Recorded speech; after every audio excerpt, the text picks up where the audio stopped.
Good, so if we notice, in order for me to get through the gate, I had to plant and cut in order to get by. The same thing that we were working on in a closed skill environment where I approached the cone, cut, and then went to the opposite cone. So here's a simple way of how we take one skill, do it in a closed environment, let an athlete get familiar to it, and then add in a little bit of variance, a little bit of stimuli that they have to respond to.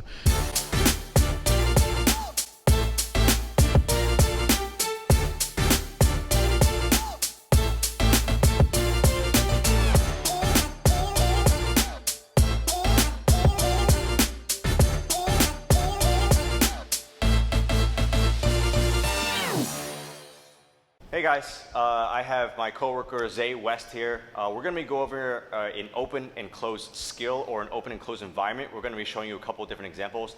This is something I've shown a lot in my other videos, but haven't really explained exactly the purpose behind it. But the basic premise, at least that I'm going to share, is the fact that it just helps to build confidence. You need to start with something very structured, and then you need to go to something more randomized, okay? And Zay's going to kind of break down a little bit more of the science side of things, and we're going to show you two different examples. One of them doesn't require as much space. One of them requires a little bit more of a hallway space. If you have a turf space, that's obviously ideal. So we'll show you a couple variations about hopefully something you guys can incorporate into your facilities. And I'll let Zay take it from here. Awesome. So when we're trying to get athletes to return to sports, every sport has a couple common components. Athletes are going to have to react to other opponents. Athletes are going to have to react to a ball or any type of things that occur within their sporting environment. So when we think about how to get them back into playing, well, we got to look about how do we make them more agile. And all agility is the ability to change directions in response to a stimulus. And we could do this one of two ways. The closed skill environment is you don't have to react to anything. We're just learning how to perform a particular skill set or using a drill to enhance a certain skill set. A more open environment tends to be more randomized or more chaotic in nature, which, as we all know, sports are incredibly chaotic. So we're going to show a couple different variations of how to take a simple skill and add a little bit of variance to it, so that way we get our athletes thinking a little bit more, and we're making the skill sets more of a subconscious activity. So let's show that really quickly. So the closed skill drill that we'll do to start. Well, I'm just going to start at this midline. I'm going to shuffle to one white line and shuffle back, right? Just learning how to push laterally, decelerate, come back to the middle, and own the position that I'm starting in. So on Dr. Wesley's go, I'll shuffle. Ready, go. Go. So we see in this drill, I don't have to react to anything. I know exactly where I have to go. There's no randomization in terms of the direction, the speed. It's very clear and understandable for me to perform. So now we're going to add a little bit more to this. So Dr. Wesley's going to stand right where he was. Now as the athlete, I'm going to back up a little bit. So now I'm going to approach Dr. Wesley with a little bit more speed. I'm going to jog in to my shuffle. But now I'm going to react off of whatever direction Dr. Wesley tells me to go. All he's going to do is point. So I'm going to jog in.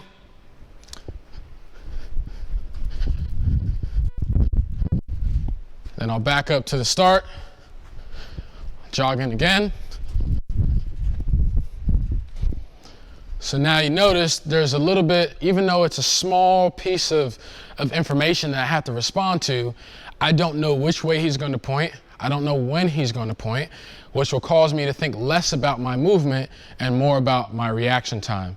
Here's another simple way that we can add it. We're going to take the same exact drill, but rather than pointing, Dr. Wesley is going to use his feet, which is super important in sports like soccer, field hockey, sports where you have to read somebody's hips and read their feet, especially if the ball is on the ground. Most of our athletes who play sports like a soccer are going to be looking at the ground, looking at their opponent to see what they're doing with regards to the lower half. So we'll add this in as a different variation. So now I just went to the same side that he stepped. We'll add another variation. Now I'll go opposite of the way that Dr. Wesley steps.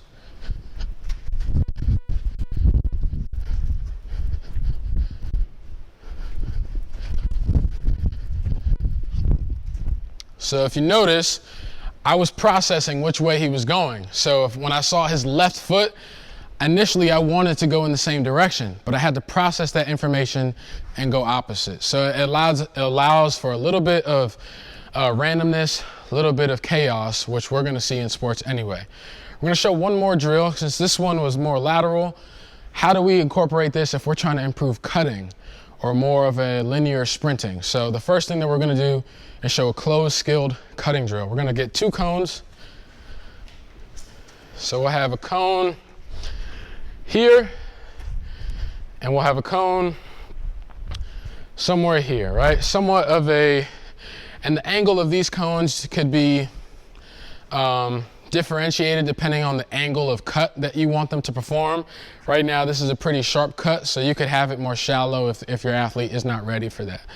So I'm gonna run towards this cone, I'm gonna make a cut, and I'm gonna stop at the second cone out. So I'll come out, I'll cut, and stop. Then I'll come back to the start. So again, there's nothing that I have to react to. Everything is kind of predetermined. All I'm doing is just understanding this movement a little bit more in a closed environment.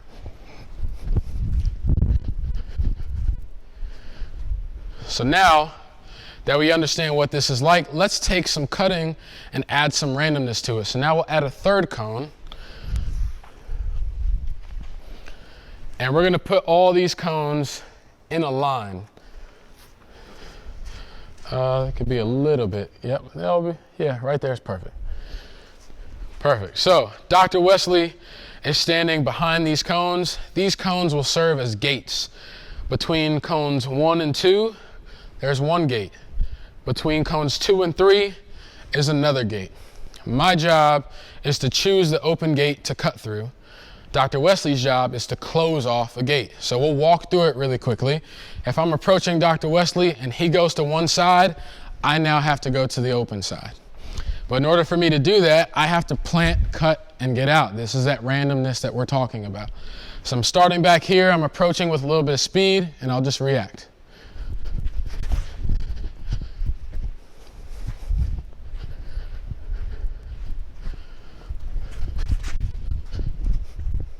We'll show one more.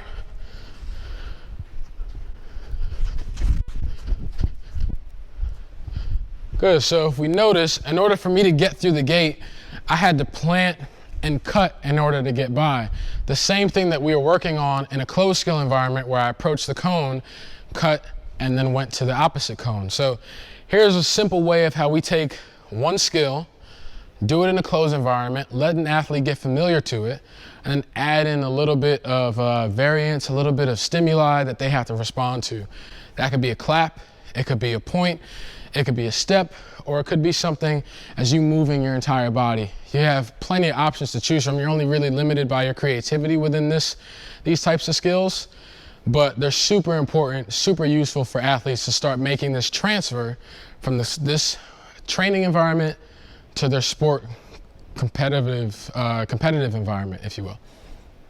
And just to show you guys a couple of other varieties, you've seen in some of my videos where someone will be cutting at me and I will either turn my back. Another variation, right? They're reacting off of my body position. So if I turn this way, they're gonna go to my backside and then other backside. And obviously you can change that as you will.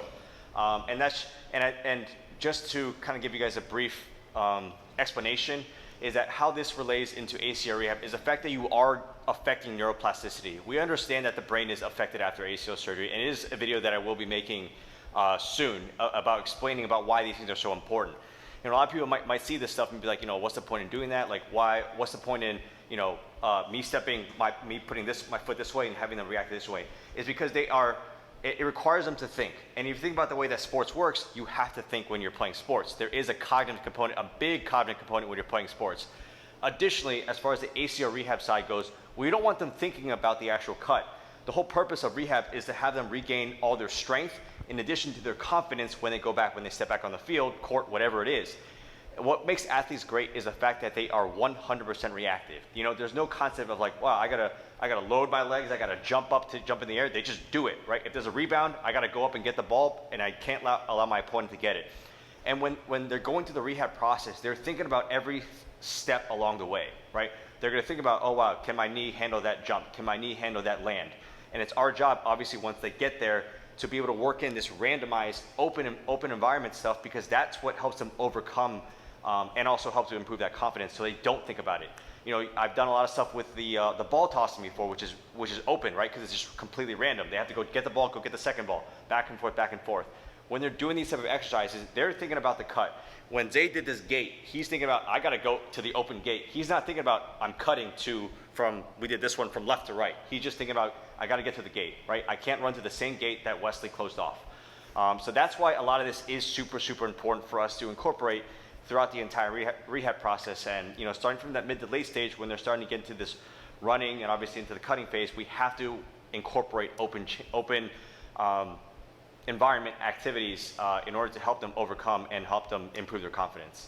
So hopefully you guys found this helpful. I know this is a concept that I've kind of briefly explained in other videos, but I felt like it was helpful to bring Zay on to kind of break it down conceptually and also from the science side of things. So hope you guys found this video helpful. Thank you for watching today's video. Please feel free to like and subscribe and share it on your social media platforms. If you're interested, I have started an ACO Mastermind group, which is a growing library of content centered around ACO rehab. It has exercises ranging from immediate post-op to late-stage sport-specific movements and everything in between. It's a growing library and currently holds over 250 videos.